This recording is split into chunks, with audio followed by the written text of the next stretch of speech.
నువ్వు మాట్లాడుతున్నంత సులభమైనది కాదు నీ దేవుని కొరకు జీవిస్తాం.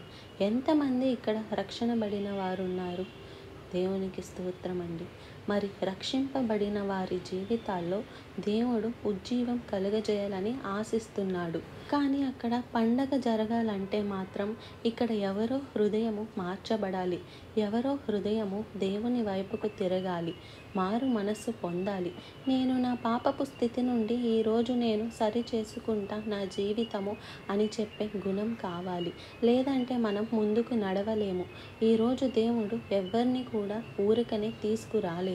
కేవలం దేవుని కృప వలన కొంతమంది కలిసి దేవుడు మాట ఇచ్చిన ఆత్మల భారంలో ఆ భారము ద్వారా అనేక ఆత్మలు బలపరచాలి, ఉజ్జీవపరచాలి, ప్రతి సంఘంలో దేవుని కొరకు జీవించాలి అని ప్రార్థన చేస్తున్నారు.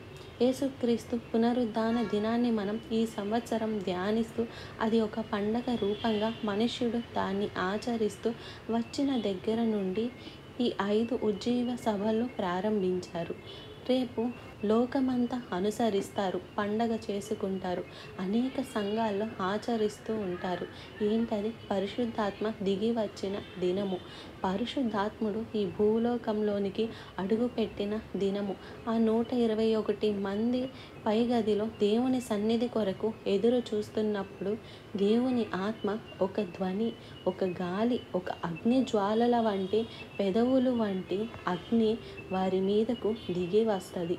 ఒక్కొక్కరికి తల మీద విభజింపబడి ఉంటుంది.